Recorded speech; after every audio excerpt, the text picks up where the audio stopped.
At Marshall's, our buyers go to great lengths to find you great deals on great quality products. It's great. Everything here is great. We get the deals, you get the good stuff. Marshall's. I will never again lose to my brother, decided Issa, because I've switched to consumer cellular, and now I get the same coverage he's got for half the cost. I'm the one who wins. Birds, when freedom calls, we're here to answer. Monday on ET, more from the all-star cast of Argyle. Happening now. It is a problem that could lead to a dangerous situation, a broken elevator at apartments for seniors and disabled people. It has so many of you outraged on social media. Who's responsible for getting this elevator fixed? A few showers out there to look at this afternoon. Also, a cold front hits tonight. How that impacts your weekend, coming right up. Stuffy noses, sore throats, fevers. With various viruses going around, it's no wonder kids are getting sick. Coming up, what habit to teach your kids? And does chicken soup really help? The news at 5 starts now. What if it was your loved one? This story caught our attention and we want answers. Heartbreaking video from a senior and disabled public housing apartment. Words that come to mind: unacceptable and appalling that a man, an amputee, is forced to do this. The elevators at this apartment complex have been out for weeks now, we're told. That man, who has a partially amputated leg, has to make his way down the stairs, pushing his wheelchair down first. We posted this video to social media today as we reached out to get some answers here. So many of you had reactions. On the KSAT Facebook page, Carol wrote to us saying, "Where is our fire department? This is a safety issue that should be fixed ASAP." Susan's post reads, "If all paychecks would be frozen until this is fixed, it might get some response." Now, some people questioned why the person who recorded this video did not help the man. Liz said it needed to be recorded so they have some proof on what's going on. I'm sure they did ask the man if he needed help. Glad you recorded it so people know what's going on. It's a senior citizen apartment complex, and there are people in wheelchairs lugging their wheelchairs up and down the stairs because there is no elevator. We do have video of that. Garrett Berger called Opportunity Home, formerly Saha, which manages the property, to get answers on what's going on with this elevator, why it's taking so long to fix. He also paid a visit himself to talk with the seniors who live there about their frustrations and fears with the situation. From being unable to go grocery shopping to concerns about managing the steps with a cane. Opportunity Home says it has and is still offering people hotel accommodations. Not everyone was willing to take them up on that offer, however. Now we're hearing directly from those seniors trying to get answers. Hopefully we'll have some by tonight at 6 o'clock. Cars broken into in a school parking lot and then a standoff. It ended with San Antonio police taking an adult and a minor into custody today. This all started about 6:30 this morning. That's when officers got a call about an attempted carjacking. Then at 7:45, another carjacking attempt was reported. Police say a teacher at Passmore Elementary School saw people breaking into 5 vehicles. The school's on the west side, just south of Highway 151. Shortly after that, SAPD says an undercover detective spotted a vehicle matching one the suspects were believed to be in. That was at Military and Highway 90. An adult and a juvenile bailed out of that car and ran into a home on Woodgate Drive. After a roughly 45-minute standoff, the two surrendered to police. The police say a man was murdered this morning, shot in the face in his own home. It happened just before 2 a.m. in the 1000 block of San Luis. That's near Southtown. San Antonio police say they found the 43-year-old man inside of his home. Right now, there are more questions than answers about exactly how and why the man was killed. Investigators have questioned 2 witnesses, but so far, no arrests have been made. The murder trial of a military veteran continued today. Roger McCracken, accused of fatally shooting a 34-year-old man 2.5 years ago. Ronnie Riddle fatally shot outside a Southeast Side apartment complex on September 11th, 2021. According to testimony so far in the case, Riddle and McCracken's wife had exchanged words right before Roger McCracken opened fire. The defense saying this is a case of self-defense. The jury today seeing body camera footage from a first responding officer on the scene. And during that officer's testimony, the state asked if a gun was found on Riddle. Did you yourself see any gun on Ronnie's body? No. Do you know if a second firearm was located at the scene? I was told there was, yes. Now, it was after this testimony during a break that tensions rose in this case between attorneys from both sides. That led to the judge admonishing two defense attorneys. Coming up at 6, we're going to have more on that heated exchange in court. Let's turn to the forecast, though. After all that rain we saw this week, a chance to dry out today as we head into the weekend. And wind could help with that, I guess. Adam, the wind is about to pick up out there. Yeah, the wind will be picking up later on tonight, and especially first thing tomorrow morning. But, you mentioned the rain, and it's not totally dry for everybody right now. We have a few showers left over far east of San Antonio. These are brief and light in nature, mainly from Flatonia to Hallettsville down toward Cuero and Yorktown. This is all coming to an end very soon. Temperature-wise, for the most part, we're in the lower 60s, some mid to upper 60s where we've had more sunshine. Mico 66, Bernie at 68, meanwhile 58 in New Braunfels. Temperatures, generally speaking, falling through the 50s this evening. Not much of a breeze out there. Some patchy fog after midnight, but then that wind shift will change things as we get into tomorrow. We'll have a lot of sunshine. We'll talk about how high the wind gusts will be and some cooler mornings that are going to return. We'll get to that in just a bit. All right, thank you, Adam. As the race for the White House is ramping up, it appears presidential candidates are pivoting toward November's general election instead of focusing more on the state primaries. In fact, the RNC attempted to formally declare former President Donald Trump as the party's nominee, but then pulled that measure. Yeah, our Washington correspondent Karen Caifa joining us from Washington right now with more on that in a moment. But first, Karen, just a little less than an hour ago, the jury in the defamation case against Donald Trump just decided to award E. Jean Carroll $83.3 million. That's a huge amount. Any reaction from the Trump camp tonight? And what does this mean, if anything, for the campaign?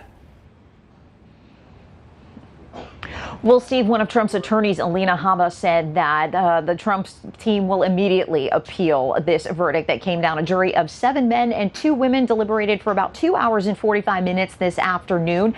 And in her closing arguments, Carroll's attorney had actually appealed to the jury for a $24 million award to help Carroll restore her reputation after what they say former President Trump made defamatory, derogatory statements after Carroll came forward with her story of rape allegations from the 1990s. Well, of course, the jury going for $83.3 million. Nothing, of course, is final until the judge signs off on it. But again, the Trump team saying that they will appeal this verdict. No comment yet from the former president himself, Steve. Karen, let's talk about that RNC draft resolution that would have moved to make the former president the party's presumptive nominee. Where did this come from? Who supported it, and why would it really have mattered? And we started to hear about this yesterday, and we learned that this was something that was put forward by David Bossie, a Trump ally and an RNC committeeman, who put forward this draft resolution that would formally acknowledge Trump as the presumptive Republican presidential nominee. The reason that is important is because once a party tags someone as their presumptive nominee, it unlocks access to a party's ground operations, data operations, and gives the benefit of fundraising with the Republican National Committee. Now this has been pulled. This resolution has been pulled. There was a lot of backlash here, and even the former president himself said he wants to win this at the ballot box. But initially, the Trump campaign had signed off on this and said it was a good idea. The backlash coming with Nikki Haley still competing in this campaign and what it might look like to Republicans who are still supporting her, Myra. Karen, I'm glad you brought up Nikki Haley because there's been so much talk this week about pivoting to the general election, a repeat of Biden versus Trump, even at this very early stage of the presidential primary calendar. What is Nikki Haley's immediate plan for moving forward? Yeah, you know, there's only been 2 of these presidential nominating contests in Iowa and New Hampshire just on Tuesday. Nikki Haley said in an interview with Fox News today that she plans to stick in this and that she does have the money to do so. The next major nominating contest on the calendar is South Carolina, her home state, a place where she's very popular. The unfortunate thing for her is that former President Donald Trump is also very popular in South Carolina, and she is going to be facing a very different electorate than she did when she had a pretty strong performance in New Hampshire earlier this week. So she's kind of looking at the calendar. She was asked by Fox News today to articulate a state where she thinks she can put up a big win. She couldn't quite give a definitive answer, or wouldn't give a definitive answer to that question. But again, she does plan to stay in this race. Where she can win states, where she can win delegates, a little bit unclear. And certainly a lot of folks don't exactly know how she'll fare in that South Carolina contest, which is still about a month away, Steve. Yeah, a lot to watch. Karen Kafer reporting live from Washington tonight. Thank you. Back here at home, free breakfast tacos, hot coffee, and a long early morning line could mean only one thing this time of year: Cowboy Breakfast. The event is back with a new sponsor and location off Gembler Road near the Freeman Coliseum. And now it's an official San Antonio Stock Show and Rodeo event. Cowboy Breakfast kicks off the Rodeo Barbecue Cook-Off and Festival. That's happening tonight through tomorrow. For ticket information, you can go to sarodeo.com. All right, let's check out traffic right now on this Friday. A lot of people eager to get the weekend started. We're at 281 in the Quarry. We are looking northbound. It's the southbound traffic there that's kind of backing up just a little bit. And if you're wondering what the roads are going to be like this weekend, detours, etc., RJ Marquez has the lowdown. All right, we know a lot of people are excited about this weather that's going to be clearing out, so that's good news. But unfortunately, we are going to see some closures on the northwest side, and we're talking about the 1604 I-10 interchange. Let's take a look here. Again, both directions of I-10 are going to be shut down this weekend until 5 o'clock on Monday, so you're not going to be able to get onto I-10 from UTSA up to La Cantera Parkway. And how about 1604 traffic? You're not going to be able to get on from Vance Jackson to La Cantera Parkway on the 1604 side. Now, we have some drone video that we shot a few weeks back when the weather was obviously a lot nicer out there, and you could see that they are installing these massive beams. This is the ramp that is going from 1604 to I-10 West up to Bernie. So obviously this is going to take some time out there. We know it's definitely a headache, but there is progress being made on this expansion project. Let's come back out to maps. So again, we're going to have all this information on KSAT.com. Another major closure here lasting until Monday, 5 a.m. And make sure you stay safe out there. Follow all those traffic directions and signs. Have a good one, everybody. Still ahead here at 5. Try as we might, moms and dads, it is hard to keep kids from getting sick, especially this time of year. But there are some things you can do. We have a winter sickness survival guide up next.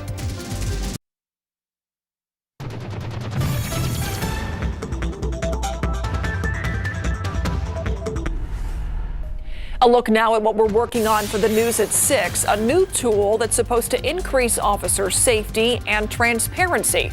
Live Oak Police bought body cameras that have the ability to watch video in real time. Why they say that's a game changer. That's today on the news at 6. Got some breaking traffic news I want to bring you to right now. This is I-10 and Frio, where apparently a car has rolled over. I think if you look closely there, you can see that it is on its top. This is I-10 and Frio. It's the westbound lanes of I-10. The upper deck that you see there, down to just 2 lanes right now. And this is the heart of rush hour, so you can see a big backup again. I-10 at Frio, westbound. Do you have sick kids at home? You're not alone. Seems like it is sick kids season out there. Yeah. Doctors' offices and urgent cares are packed with children suffering from sniffling noses and flu to other respiratory bugs. 12 on your side's Marilyn Moritz has a winter survival guide to try to keep the kids healthy. A lot of parents are battling a virus triple threat. Healthcare facilities are already being overwhelmed with sick kids, especially with RSV, which can cause cold-like symptoms, but also serious respiratory problems, particularly in babies. To help keep the kiddos healthy, show them how to properly wash their hands, scrubbing for 20 seconds when they get home, after they use the bathroom, and before they eat. You can't prevent every illness, but doctors say you can better the odds by keeping vaccinations up to date. That includes the flu vaccine, COVID-19 boosters, and for infants, speak to your pediatrician about the new RSV shot that may lessen the severity of an infection. If your child does get sick, focus on making him comfortable. Kids generally just need time to get better, so let your child rest, watch some movies, and very importantly, keep them hydrated. And Grandma was right. Research suggests chicken soup can relieve common cold symptoms. As for medication, check with your doctor first, but it's usually okay to use children's ibuprofen or acetaminophen. But health experts say steer clear of cough medicine because it doesn't work well and can be dangerous. And never ignore signs of an emergency. If your child has a fever of 105 degrees, is dehydrated, or having trouble breathing, head to the ER. Any fever in a newborn is also an emergency. Marilyn Moritz, KSAT 12 News. On top of all that, we got mountain cedar to deal with out there, but at least for a little while longer. And mold is high today. Ooh, that's wow. You're the bearer of good news today. Hey, everybody. Hey, everybody. Happy Friday. I say that because in the Caskey household, we have been sick continuously with different stuff since New Year's Day. And it's been a little of everything.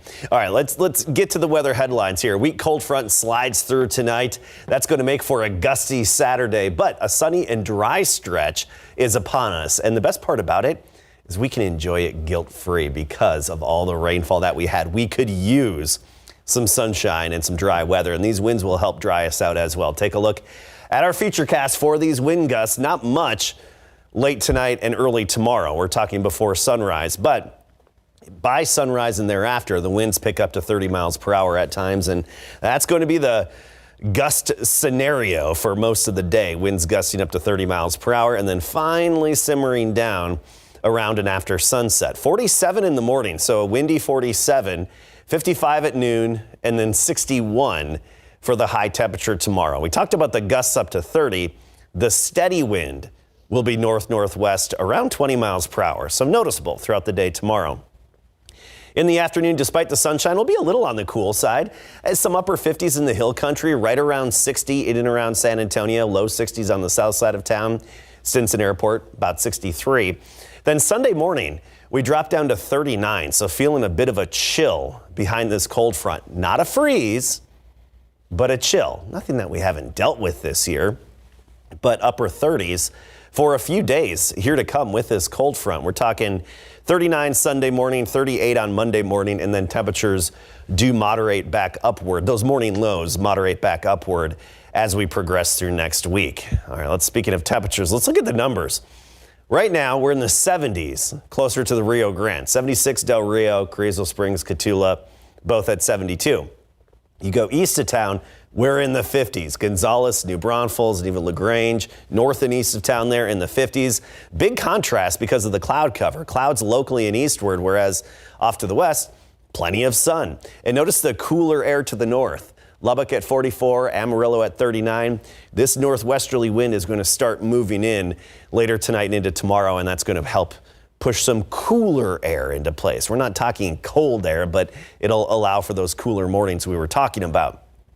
As for the rain, some of our eastern counties, Lavaca, really the remaining county, with some light rain. Most of the rain is off to the north in North Texas and rotating through the Panhandle. That's with the system that's going to sweep that weak cold front through, this big dip, this trough in the upper level flow. Remember, we've had a parade of disturbances move overhead.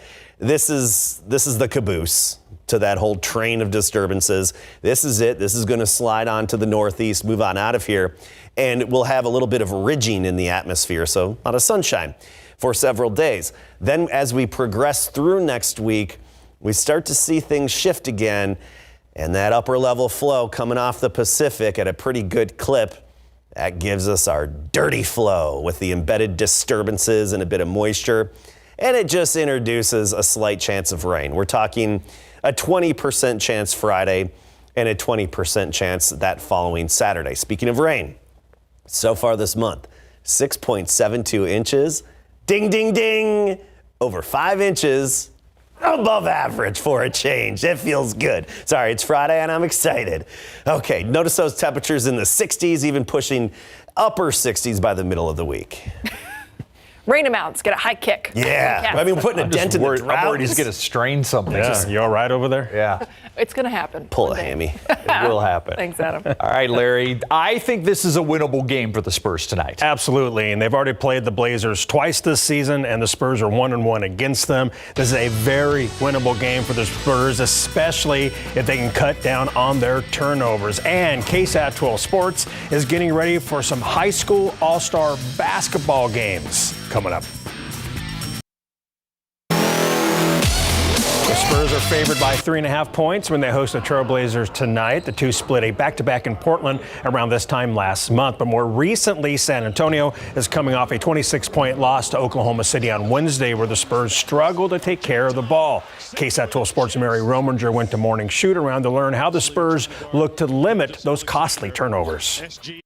33 points OKC was able to score off of turnovers against the Spurs on Wednesday. San Antonio ranks near the bottom of the league in turnovers per game. So at this morning's shoot-around, we asked the guys, what's the key to upping their defensive efficiency against Portland tonight? When we can get our defense set, we can guard people, but if we're going to cough up turnovers and let them hit transition threes, it's going to be a long night for anyone in the NBA. If you turn it over, that always leads to baskets. So we got to do a better job of prioritizing the ball, getting Victor the ball in better spots instead of just throwing crazy passes, and that's on all of us, and that's something we'll continue to get better at. A lot of what we're trying to do is, send guys to Vic, considering he's 7'5", and he blocks a lot of shots. So I think just figuring each other out is what we've been able to do on defense. Whereas, if somebody beats me, I'm not going to keep pursuing him. I'm going to switch with Vic, and Vic can go take the ball. Tonight against the Trailblazers is a great opportunity for the Spurs to build some momentum before hosting the top team in the Western Conference in the Minnesota Timberwolves tomorrow night. From the Spurs practice facility, Mary Rominger, KSAT 12 Sports. Thank you, Mary. Spurs will play the Blazers tonight at 8:30 at the Frostbank Center. San Antonio Sports is teaming up with KSAT 12 to bring you the San Antonio Sports All-Star Basketball Game. There will be 4 games total, 2 boys and 2 girls, and will feature seniors from Class 1A to 6A plus private schools. This will all go down on Sunday, March 24th at Northside ISD Sports Gym. And 8 of the best coaches in the area will lead the way in Team Gold versus Team Black. I think it's time. I know that it's been football all the time, and now they're bringing in the boys and girls basketball. So I'm excited for it. We're super excited about it. It's a unique opportunity for us, being the first year they've rolled it out with basketball. So we're excited. We don't really know what to expect, but it sounds like it's a pretty big deal. So the girls are getting excited about it as well, and we're looking forward to Media Day on Sunday. Yes, Media Day this Sunday. It is about time. It is. Yeah. Thanks, Larry. We'll be right back. Earlier today in Bernie, you may have seen these wave-like clouds, wavy stratus, or actually asperatus clouds that we had earlier today. They often catch your eye and say, what's that up there? Asperatus clouds. We'll have a lot of sunshine, though, this weekend, all the way through at least the middle part of next week. Windy tomorrow and some cooler mornings back into the upper 30s. Looks like we'll stay above freezing. So at least that's a positive note. And enjoy the sunshine guilt-free after all the rain. All right. Thanks, Adam. Let's take a look at a traffic trouble spot before we go here. I-10 at Frio looks like a car that was turned over is up on the wrecker. Things are progressing on the cleanup. Hopefully it'll be cleaned up by 6. See you then.